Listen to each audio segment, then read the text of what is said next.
Everybody, oh, there we are. I may have started a second too early there. Yeah, hello everybody. So I will just give this a second to give people a chance to arrive and to filter in. Do say hello in the comments so I can see that you're there. And we will get started shortly to celebrate not one, but two new releases as of last night. Surprised me too. So, yep, so I'm just going to give it a second, give people a chance to arrive, and then we can begin. I have a whole thing planned for this, so hopefully I won't run out of things to talk about after a few seconds.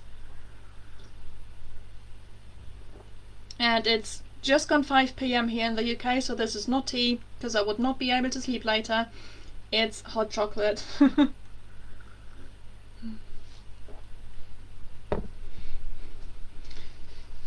Oh, hang on. I was also going to show you here it is, the original notebook and all of the original notes from this.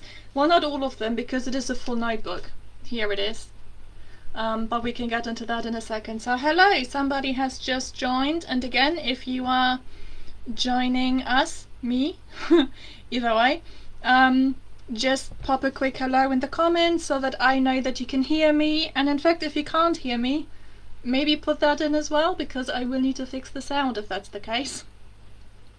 So last time I did one of these live events for Blood Song back in early July. I was told that you guys watching can't actually see each other's comments, you can only see your own. I don't know if there's anything I can do about that. I don't know if you would even necessarily want me to. Maybe you're okay. Hello Rianne, hello Beth, so good to see you here. Yeah, I'm guessing you probably can't see each other's comments. I don't think there's anything I can do about that, unfortunately. I can't see anything anyway. If either one of you knows how I can fix this, so that you can see what... Oh, okay. Rian says that she can see other people's comments, so I guess I worried over nothing. This is good to know. This is very good to hear. Thank you very much. I can stop worrying about this then. And Beth can as well, so fantastic. I guess we don't need to worry then. I guess we're good. Alright, hang on. I've just made this hot chocolate. It's very hot. And I hope that all of you watching have got something nice to drink sorted as well, because I've got a lot to talk about for this book. So, anyway, let's bounce in. So, I'm very happy for anyone watching to just jump in at any point with any questions or any comments that you've got. I'm very happy to just answer them whenever. Or likewise, at the end, we can also do a quick Ask Me Anything session. Speaking of which, I did have a comment from Dana the other day, who can't be with us today because she is traveling, but I should probably find that so that I can address that later on. Bear with me. It has been, yeah, I know I should be better prepared than this, but it's been such a weirdly busy day today. So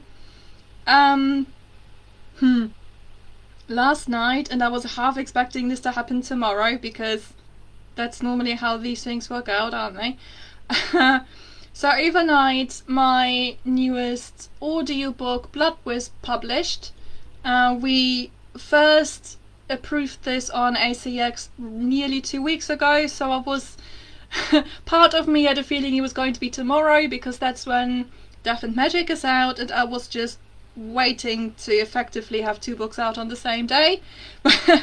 But it's fine, it was last night, so it's okay. Oh no, I can't find Dana's comment. This is very sad.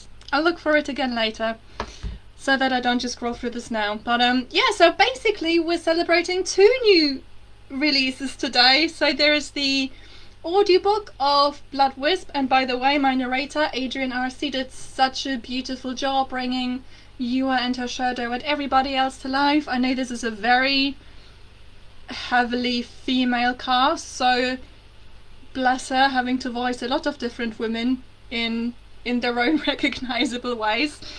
She did a wonderful job, and if you would like an audiobook code for this, just let me know and I can sort that out easily. So, and somebody else has just joined. Maybe just quickly say hello so that I know that you can hear me. And if you're just looking at a silent screen, complain about that too, although it may be on your end because the others can hear me. Not that you would hear this, I suppose, so really no point me saying that. Yeah, so very excited about Blood Wisp being out now in audio. That's very exciting. Hello, Ashley. Oh, this is so exciting. Everybody, Ashley has just joined us, and Ashley is the narrator for Dream of Death and Magic. So this is really great that she managed to join us. Hey there. So good to have you here with us. I hope you really enjoy this, Ash, because this is going to give you an interesting insight in how far this book has come. And Beth and Rianne, I think both of you were, and I really had to rack my brain for this, by the way, when I wrote the acknowledgements, but I think both of you were critique partners for the very first draft that I wrote that won NaNoWriMo. Beth and I talk about this relatively often because it's the one book I've ever completely improvised or pantsed in professional terms. And oh boy, that was such a disaster. But this is basically what this notebook is. This was okay. Let's back up a bit more. So, I originally had the idea for the book, and I had taken some notes, but I wasn't quite ready yet to write it one time, or maybe I just ran out of time, or maybe I just had something else to write about. Honestly, I don't remember. It was a few years ago. And then in November, I think it was Bright and Shadows that I finished the first draft of. There wasn't quite as much left as I had anticipated during Nano. So I decided that the right thing to do would be to jump in with, as it's formerly known, Dreamer. And I didn't have a plan or an outline, which is very unlike me. So the first version was basically a disaster. Yeah, Rianne says I've read it twice, I think. Sorry about that. Shouldn't have had to do that. And Beth says she's read all the versions. Yes, you have, and thank you so much. I know the first edition was interesting, but yeah, it's come a long way. And basically what I did is I scrapped the whole original first draft, and when I eventually sat down to write this beautiful thing, I basically started over completely from scratch, which was definitely the right thing to do, believe me, with an outline and all the usual stuff that I do. So it went much smoother, and in fact when I finally sat down to plot this properly, I don't think I was originally planning on this being a trilogy even. I think I was just going to plot the first book, see how this goes. And then suddenly, like an hour later, I had ideas for 10 books, and I had the first one completely outlined, and I had a general outline for the series as a whole for all 10, so I have a rough idea of what's going to happen in book 5, and how that's also going to serve as the midpoint for the series, and I know how it's all going to come together in about 10 years from now, book 10. And hopefully, Ashley, you'll still be with me by then.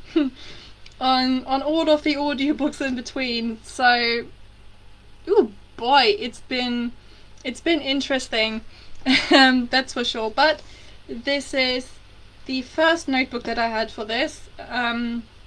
It's interesting actually that even though the first draft worked out so badly, the colours are actually kind of similar. I wasn't planning on that.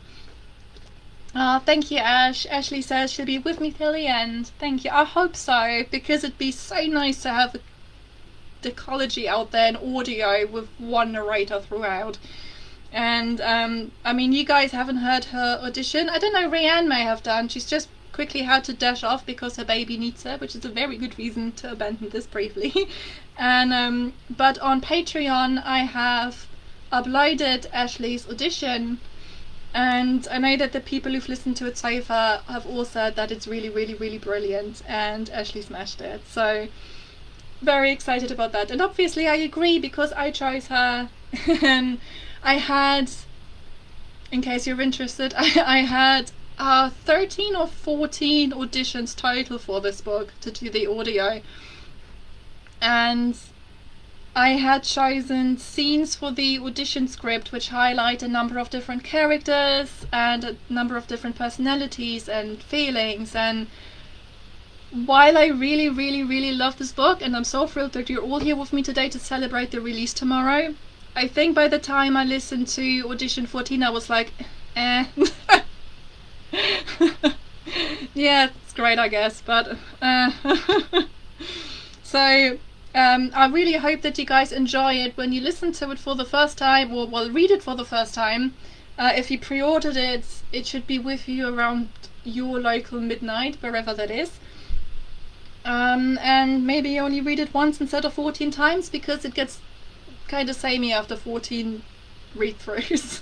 But yeah, you can probably figure that. So what was I going to say? Something else about...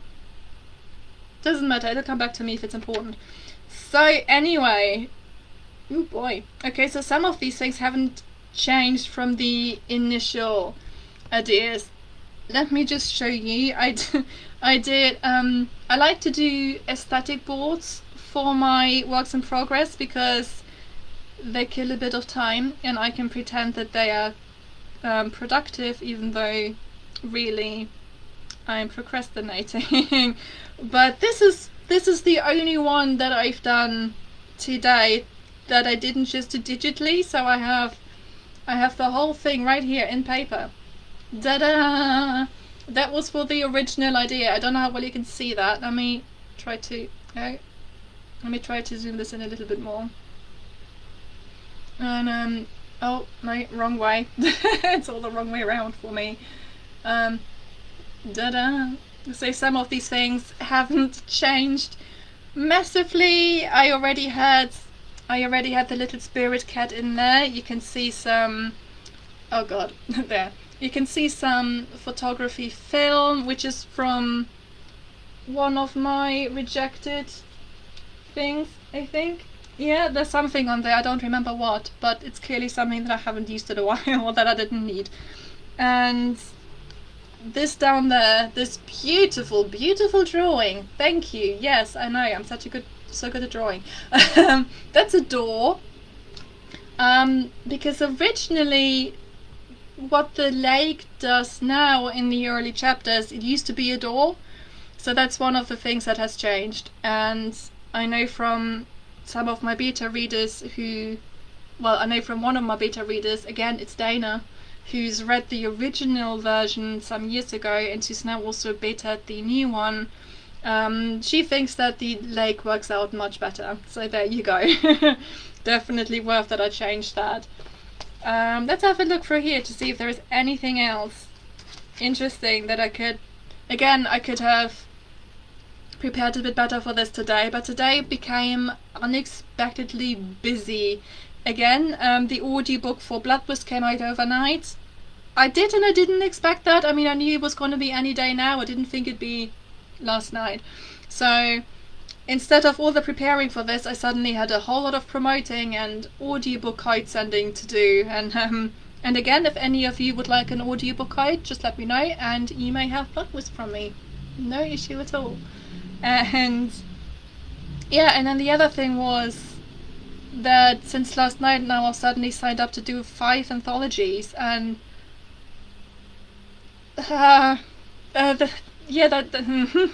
this is not me floundering for words, by the way. I'm wondering what got into me.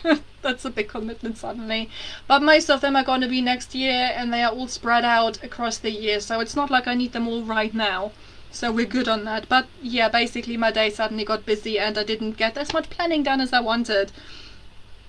So originally one of my ideas was that the chapters could take turns. So I would have one chapter clearly labelled awake, then I would have one chapter clearly labelled asleep, which was alright. before I planned to do this a 10-book series. And I figured that if I continued that for 10 whole books, it would eventually get very predictable and very boring, so I scrapped that. And some of these things have actually stayed the same. This was always going to be about lucid dreaming. And by the way, later on, I'm going to talk you through how you too can lucid dream not every night, I don't want to overpromise, but, you know, maybe once or twice. Depends strongly on you as well, I guess. But, so yeah, a lot of this hasn't changed that much. Esther, the main character, has always had her best friend and her chosen or / found sister, depending on how you call that, Bonnie. Some of these names have changed a lot though. So there is a dog in there. I think originally, and I believe some of my beta readers who read the early version realized this too, is originally the dog back then called Buffy was a golden retriever, I think. And then I renamed her to Toffee because I thought that Buffy was so similar to Bonnie and I didn't want any confusion there. And then that didn't sit quite right with me, so I finally named her Lady after my own Rottweiler Lady, because the golden retriever is a Rottweiler now. So a lot of things in this book are based on myself. So okay, so let's back up a little bit more again, maybe. This book is a first for me in many ways. So I'd never written urban fantasy before. I've never done first person narrator before. Those things are new. I've never written smut before, and in this book you also won't find any, because this is a slow burn romance. And if there will ever be, well, no, there probably definitely will be. I'm thinking from book 3 onwards, so we've got a little wait. But again, it's a slow burn romance, and personally, I'm not a fan of the instant love thing. It's not me, and it's not my characters either, I don't think. So it's going to develop nice and slow, and eventually this will get very filthy, or at least that's the plan. So all of those are new things for me. And another thing is that I haven't based another character this strongly off myself, and likewise Bonnie is strongly based on my own best friend and my found sister who I've grown up with, just like Esther and Bonnie have sort of grown up together, except we don't currently live together and we don't have a dog together, we don't have a fur baby. Although I do have a cat, and she has recently adopted 3 kittens, so yeah, between us we do have a lot of fur babies actually, but we don't have a Rottweiler together. And the Rottweiler in the book is based on the Rottweiler I grew up with, whose name was also Lady, and she was the sweetest girl. Though she wasn't technically mine, she was my auntie's dog. But long story short, I was over at my auntie's while my parents worked, so I kind of grew up with the dog, and then she kind of became my dog. She's more my dog than she is my cousin's dog, because he was born many years after they adopted the dog. Whereas I spent my toddlerhood with this dog when she was a puppy, and we used to sleep on the same blanket for nap time, so really she was my dog. Not officially, but technically she's mine. So that's who Lady is based on, and I'm really, really gutted actually, because I know I have a picture of this puppy somewhere and of myself when I was a toddler, and I can't find it for the life of me anywhere. And I'm really sad about this. I'm going to have to turn my office upside down at some point so that I can find this and share it with this reader group and everywhere really, because she was such a cute dog. But anyway, getting carried away now just talking about this dog. By the way, guess who nearly forgot to publish the paperback and hardback today? Me. I actually have this in my diary to do for today, so that hopefully they are both ready tomorrow. Maybe a little bit later, may not quite be around midnight, but hopefully it's fine. Usually both the paperback and the hardback get held back by KDP because the map is wrong or some other graphic. Usually it's the map, let's be honest. But this book doesn't have a map, so I'm hoping that just this once they'll just publish it without a fuss. That would be so nice. But I guess we will see what happens. Yeah, hopefully it'll be okay. And again, if you've pre-ordered the ebook, you'll be fine either way, because that's not affected by this at all. And yeah, I think it'll be okay. So, is there anything else in this first notebook that I can share with you that has changed? Oh, no, these are ideas for the later books, which I don't want to spoil. But yeah, basically I know what we're going to be focusing on. Can't read that because that's a spoiler.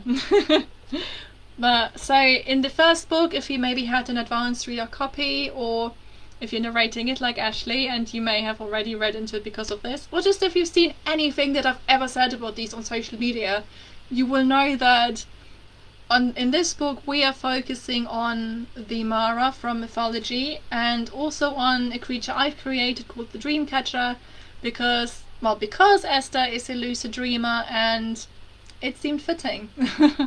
Basically. And likewise, I know which being from mythology and folklore the next 9 books are going to focus on. So I have plans for everything. It's weird how well this is planned out, honestly. And yeah, I've also written a novella about this, which is going to be set between books 5 and 6. Again, wasn't planning on that at all, actually. So last year during NaNoWriMo, I experimented with a couple of things. All the aforementioned things for this book was one of them. So I ended up writing a short story with Esther and Leveret set between books 5 and 6. So I don't think there are any massive spoilers in there. Well, probably some for book 5 actually, but nothing really before that. And yeah, that wasn't planned. You can already read this one on Patreon. I uploaded the first draft right away after I finished it, but I'm thinking sooner or later that'll probably be published as well. Ashley, if you would like a copy of that, I should say that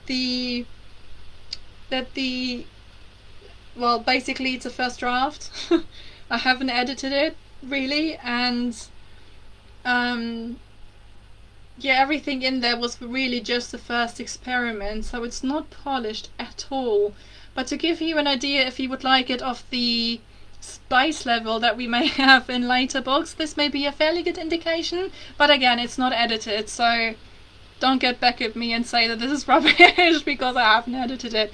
Alright, I'll send it over after this if I remember, or tomorrow. No problem. It's relatively short-ish. It ended up being roughly 25,000 words long. I was planning on making it a short story, ended up being longer, as these things happen. So, yes. Anyway, in this new edition, so I eventually needed a new notebook. This is it. And I don't want to spoil anything, that's the issue, but I've got the first sequel, so book 2, I've got completely plotted and outlined. It's all in here. I've also got it all outlined on index cards and Scrivener, so it's all ready to go when I stop signing up to all of the anthologies and when audiobooks stop coming out for a second, so I have time to do it. So I don't want to show you too much of this because, again, that would spoil things. But I've got a double page in this notebook for every single one of these 10 books, and each of them say roughly what's going to happen in it and what kind of mythological being we're going to focus on. And book 5 actually has quite a lot of notes already. So that'll be easy once I've written the next 3. Yeah, I think... What else was I going to tell you? I think we're probably good on that for now. So if you... No, wrong book, never mind. Have you ever published so many books that you get mixed up with what's what? Because apparently I have reached that stage. So, oh no, hang on, I didn't mean to close this, I still need that. So, yeah, again, if you came in any later after everybody else who might have already heard this in the beginning, if you've got questions at any point, just fire away.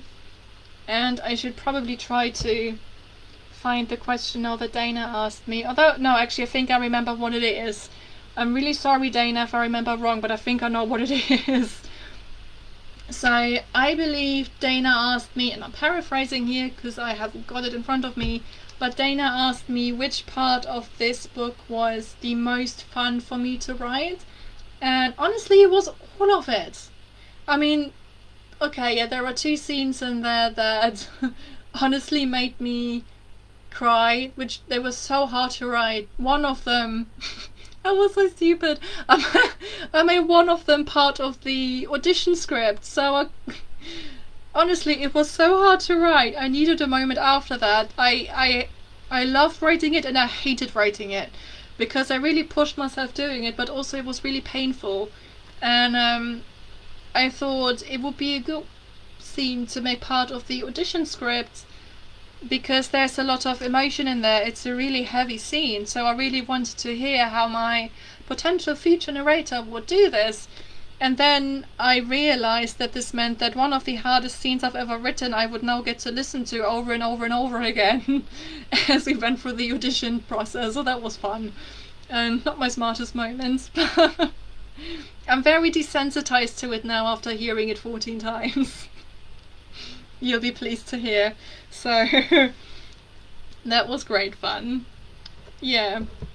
But, honestly, I genuinely loved writing every single part of this book because I feel like it just kind of fell out of me, if that makes sense. I normally reach a point when I'm writing it where I don't burn out on it, but eventually you realize that you're somewhere in the second half and there is still a lot left to do, and maybe you could do with a bit of a break. I never had this with this book. Granted, it's fairly short. It's just, I think it's roughly 63,000 words long, I think. But yeah, I never once hit that moment where I thought, I wouldn't mind focusing on something else for a day. That didn't happen. And likewise, when I edited it, I tore through the whole thing in 10 days, which is my fastest edit ever. But I honestly, this is going to sound so arrogant because it's my book, but I couldn't get enough of it. I was so in love with the story and the characters, and I really hope that when you read it for the first time that you feel exactly the same way. Because I figure that if even I can't put it down during the first big edit, which is normally pain with a capital P, then hopefully you will love it as well. And I know that one of my critique partners felt really seen and understood by it. One of my other critique partners read it and it pulled her out of a years-long reading slump, so this was great. So hopefully it'll do the same thing for everybody else who reads this. It's my most pre-ordered book to date, which is very exciting. Previously pre-orders between new releases went up by maybe 1 or 2. This one has nearly doubled. A few more and it'll have doubled from what I had before, so this is really exciting. And also a little bit nerve-wracking knowing that I'll be asleep when this ends up on all these e-readers overnight. But yeah, hopefully you will all enjoy it. And I've also had a lot of interest for the advanced reader copies on this, which is also really lovely. So thank you for that as well. And now I can't wait to hear the audiobook. No pressure on Ashley though. You have as much time as you need. And I think I need a little bit of a break for it now as well anyway.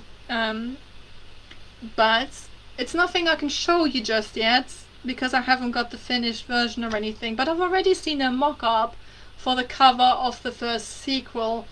My cover designer struggled a little bit with it, but I think we can all agree that the result is really, really beautiful. And I am so thrilled with it, and I know that he wanted to create something that would serve the entire series well, not just this one book. And I know that now that he has like the base design sorted, that it'll be a lot easier for him going forward, which I know was also one of his goals. So shout out to James at Platform House Publishing for doing... Oh, this gorgeous cover. It's so beautiful. Thank you, James. And thank you also to Becky from Platform House Publishing for doing the wonderful interior formatting. It's so pretty. It's always so pretty when Becky and James are on the case. I'm so thrilled with that. Thank you, guys. What was I going to do? Oh yeah. So, what shall we do first? I think I'm not going to do a massively long reading on this, because I think when I did the one for Blood Song, I think it ended up being 15 minutes long, and I don't want to put you through that. So, what I will do for the reading in a bit is I will just do the first 2 pages. It ends in a really good spot that way, where I can naturally cut it off. And then after that, I've also got 3 bits in there that I marked for potential quotes to share, which I haven't done anything with. So I figured I can read those for you as well while we're here. And I'm going to feel very judged by my narrator Ashley for how I'm reading this. So I know she'll do way better than this. So before we do that, shall we do the quick introduction to lucid dreaming now, and then after that we can do an ask me anything, if there is anything at all that you would like to ask. But again, feel free to just ask away at any point during the live. It's totally fine, I don't mind. And then I will get to it as soon as I can. Hang on.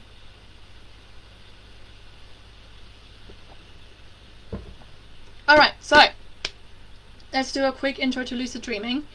So Esther is a natural lucid dreamer. Esther is the main character. And just in case you wanted any more on this as well, I've included a quick guide in the book as well.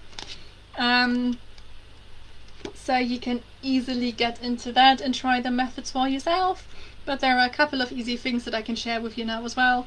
So basically all lucid dreaming means is that you become conscious in your dream, so that you can, say, control your dreamscape, for example, or, well, yeah, it's mostly that, to be honest.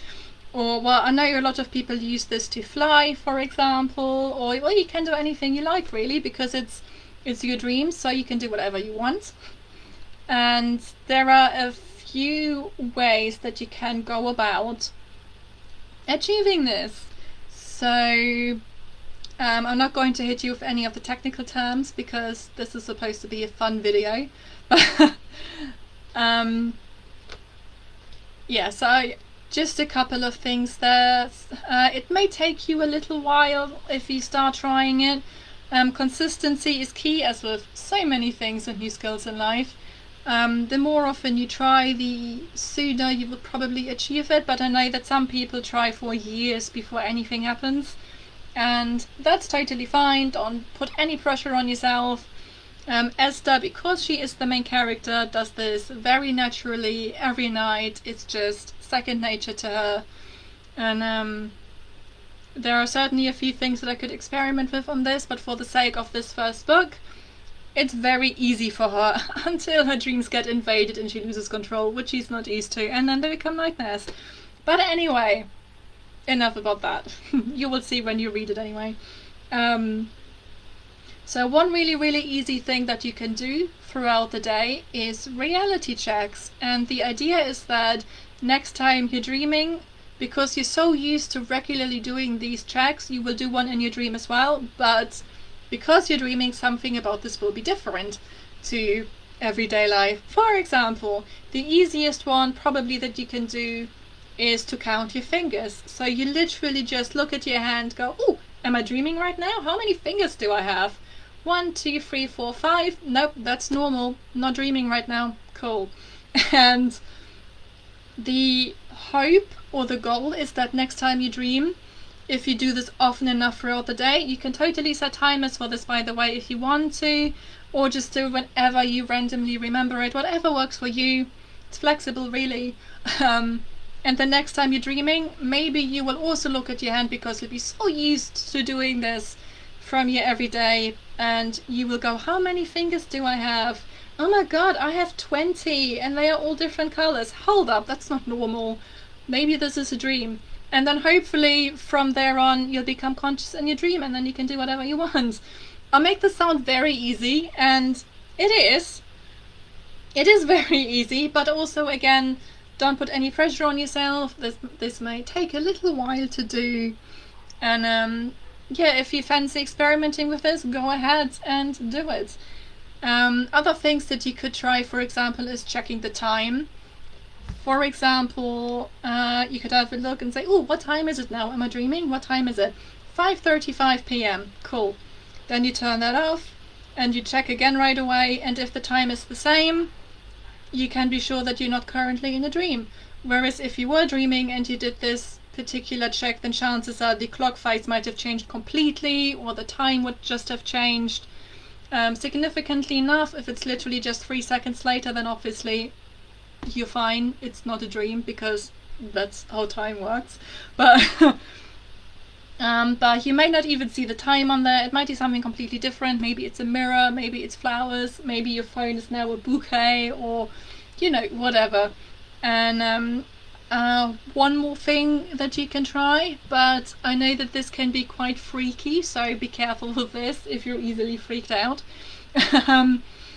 So one thing you can do is if you look in the mirror as a reality check, and I mean, we all know what we look like. I think that's a fair assumption to make, unless obviously you're blind, in which case you won't know, but then this check also won't apply to you.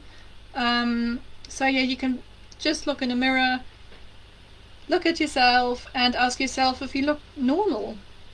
And if this is a dream, you probably won't look normal. There will be something about you. Maybe you'll have 6 eyes, or maybe you'll have fire for hair. I don't know, something. You know, it'll depend on your personal dreamscape, what you're going to see there. So, fun story.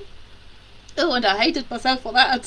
So, I did that specific reality check once in a dream, but I hadn't done this too often yet, so I wasn't quite used to it, I suppose. So this was in a dream. I look in the mirror and I have different hair colors. So I've got the parting sort of in the middle, but it's also kind of like a zigzag, and I think both sides were different colors, though I don't remember which ones, but both sides were different colors. And instead of going, ooh, this is not my hair, I must be in a dream, I went, damn, this looks nice on me, and then I carried on. Because I'm clever. So that didn't work out, and I woke up and I was like, seriously? The hair colors did look good on me, to be fair, but you know, not the point, not why I was there. So alright, this is how anyone can try to lucid dream right away, but again, this might take you a little while to do. Yeah, just keep trying it and just see what happens. And if you can't see, if you're otherwise visually impaired, you can the reality check with your fingers, for example, with your hand. You don't necessarily have to see your hand to do this. So you could use your other hand, for example, to count. So, you know, instead of going, oh, how many fingers am I holding up? 5. This is normal, therefore I'm awake. You could go, how many fingers do I have? And then count them with your other hand until you're satisfied that this is the normal amount, and not, say, 10 fingers on each hand, which would definitely stand out, I think. So this is also something that you could do. Alright, I think now might be a good time for a quick question and answer session. If there is anything at all that you would like to ask, just ask away in the comments. I will just have some of my hot chocolate while you do that. And then after that I can do the quick promised readings. I think I can put this book away now.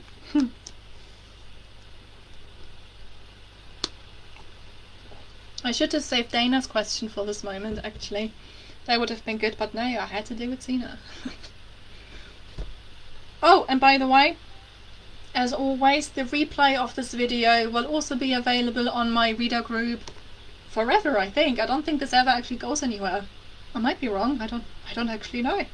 Maybe it does. As far as I know, the videos of these live events stay in my reader group for all eternity. Or until Facebook changes their mind about that. I don't really know. And I will also put this on YouTube tomorrow, as always. So even if it's no longer on Facebook at some point, the replay will still be available on YouTube. So there. Oh. Hold up, this is not the best script to read from, because after I ordered the proof copy, I actually still made a few changes to that. So bear with me, let me just...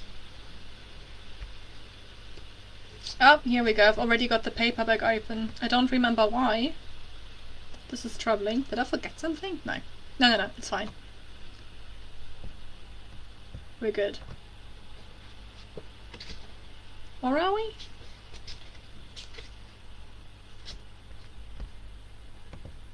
Let me just get the ebook copy. Yeah, anyway, as I said, I still made a few changes to this.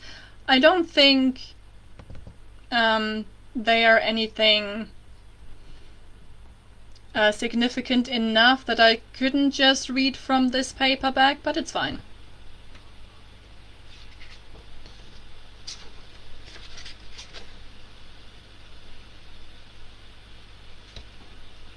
So I will just go with this ebook version, which should be the correct one.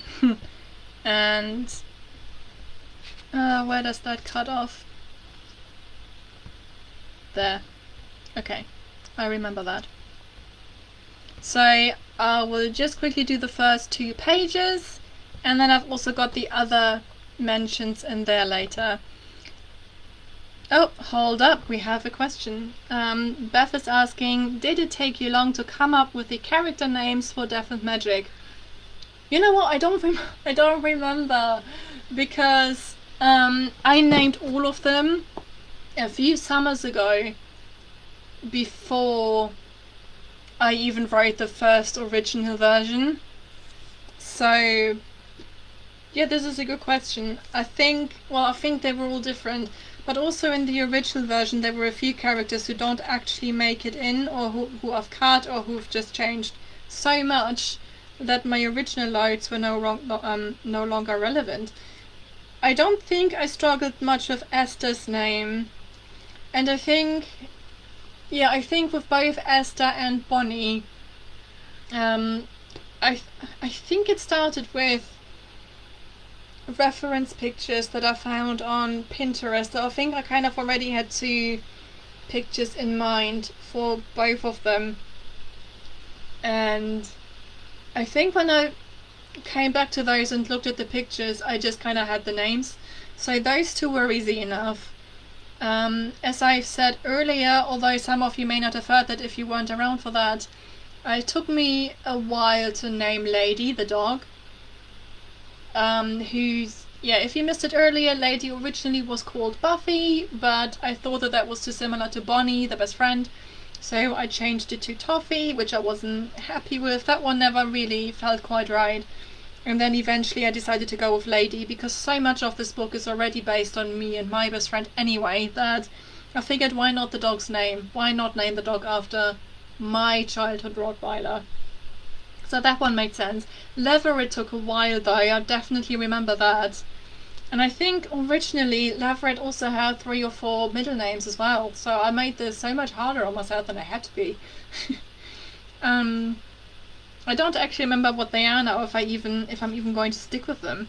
But yeah, it took me a little while to get Leverett's name right. But I think I did alright on him. The name definitely suits him. I can't imagine any other name for him. But I'm really picky with names. Possibly similar levels of picky as new parents are when they are naming their baby, though I wouldn't know because I haven't got any children except for my cat, and she came pre-named from the shelter. But yeah, the name really needs to be right, or if the name doesn't feel right to me, I know I've got more searching to do basically. But Leverett's name, once I had it, really hit me that this was the one. But that one took a while, not gonna lie. And Kate's name... Ooh, how much do I want to say on Kate's name? I'm worried this is too much as it is. So Kate's name was fairly easy. Really, or very easy. You may not necessarily know why right now. I think if... Oh, I don't want to say too much. But, okay. Suffice it to say that Kate is based on somebody. And if you see the signs in the book and you recognize her, then you will know. And if you don't, then I suppose that's fine too. But in a way, there's almost like a little Easter egg in there, I suppose, for... No, I don't want to say because it might spoil too much, and I don't want to do that. But Ashley, if you read that short story, I think that might spoil it. Again, that one is set between books 5 and 6, so by that point, you know, everything will probably have changed anyway, story-wise, and so much will have happened. So that's fine if things eventually get revealed. But all I'd say is that there are some hints, or a lot of hints really, in the first book, if you know what to look for. And if this is something that might stand out to you because of your own experience, then I guess you will notice it, and hopefully you will feel like we share something through that. Ashley's asking if she should hold off on reading the story. Well, that's up to you. If you don't mind a little spoiler, then that's fine. It won't spoil the story itself, I don't think. And yeah, it's entirely up to you. I'm still happy to send it to you if you still want to read it. That's okay. I don't think it spoils anything major. It doesn't spoil anything about Esther, I don't think. And it was an experiment for me. It was the first was it the first experiment? When did I write this book? I don't... Yeah, anyway. Doesn't matter right now, but... Wow, my memory is bad for this. I think it's because it all came together so quickly once it did come together that I'm still a little bit surprised about the whole thing. I can't believe this is out tomorrow. When did that happen? But... So anyway, I hope that answered your question, Bev, and I will get the reading done now because we're coming up to an hour, and I said that it wouldn't be much longer than an hour. Also, I'm getting hungry. It's nearly 6 p.m. here. Alright. Oh no, wait, I still have the paperback. What am I doing? Okay, so if you say anything more from here, just know that I will only see it after I've done the reading. Okay, this is the right file. Just sorry if this is too loud. I'm just gonna move my microphone out of the way a bit. Hopefully that didn't blow anyone's ears off. Alright. So, Chapter 1.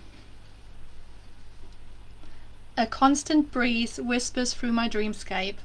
Before me and my spirit cat, Mischief, a meadow spreads as far as I can see. A crystal clear lake glistens in the distance, and the grass is a lovely patchwork of red and green, because fuck realism. This is my dream, and I can do whatever I want. I have done whatever I want, have seen every corner I know of in my 30 years. But recently, I've had this niggle to go explore. I lean against the black trunk of my purple-leaf tree, arms behind my head like a cushion, and breathe out slowly. Show me something new. Mischief, who lies next to me like cats do, squints up at me. Not asking for much, then? I shrug. You can't honestly tell me that this is all there is. Dreams are awesome. They span our entire unconscious, so there's a lot of personal stuff to discover. Some of it is pretty dark and fucked up, to be honest, just like people. Most people don't think they dream at all because they don't remember it when they wake up, but we all dream. Most of us just don't try to remember. And then there are some who enter their dreams, become conscious in them, and take control, like I do. And I've just taught you how. Anyone can do this too, but most don't try because they either don't think they can since they, don't dream ever, or because they think that lucid dreams are some kind of arcane bullshit.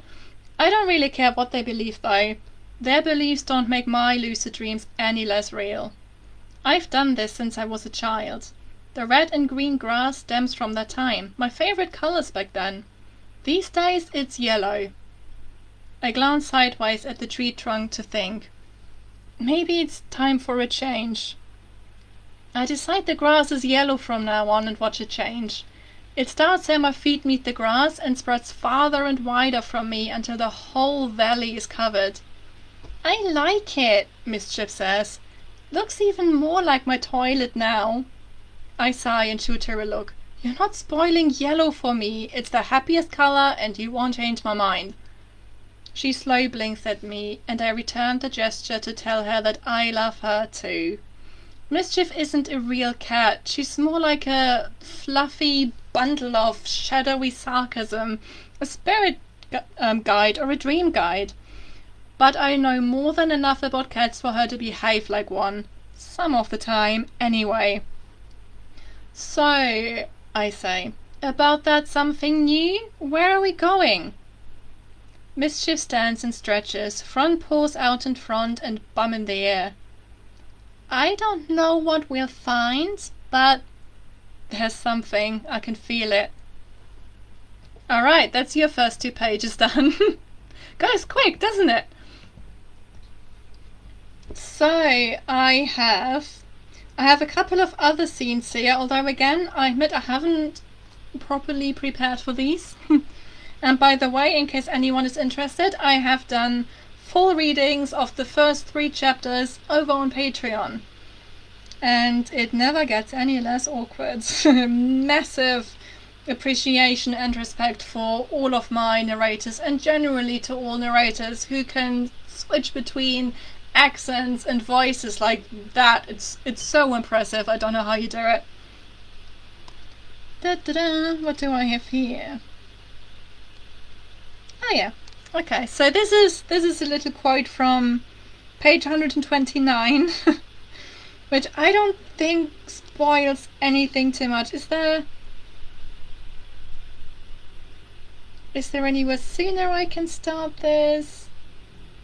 No, I'm not gonna, because I don't want to spoil anything. So I'm just going to go with this one tiny paragraph that I might still share on social media at some point. This is what it's marked for anyway. My mom always said that you don't choose who you fall in love with. It happens whether you like it or not. It's too early to call this love, but I can't pretend that I'm not developing feelings either. I guess I'll see how much of a fool I make of myself next time I see him. Spoiler alert, she makes a massive fool of herself. Esther is so delightfully socially awkward. Like me! So there's a lot of social awkwardness in this book. And I hope you enjoy that. And, what's this one? Okay, I'm gonna go with, yeah, just with this bit here. So this is from page 131, and it's where Esther meets the villain, the sort of villain of the book for the first time.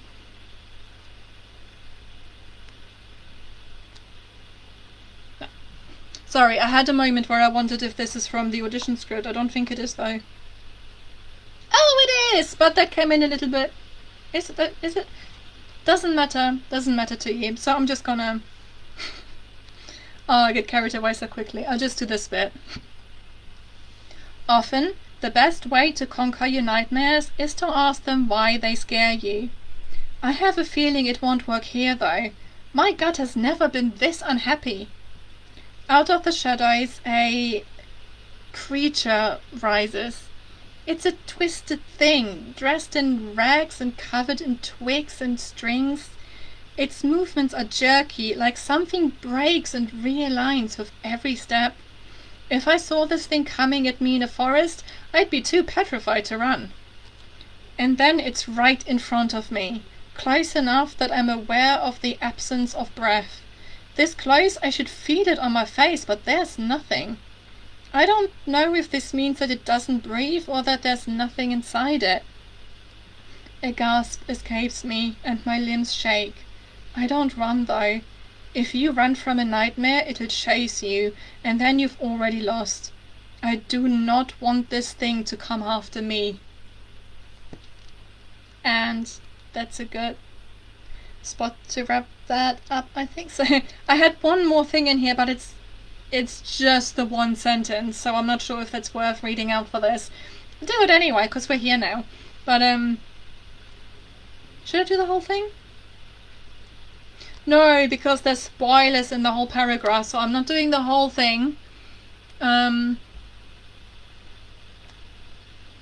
no, I've just had a message to say that the live stream is experiencing some performance issues, so I hope all of you guys are okay and that nothing is stuttering on your ends and that nothing is getting cut off.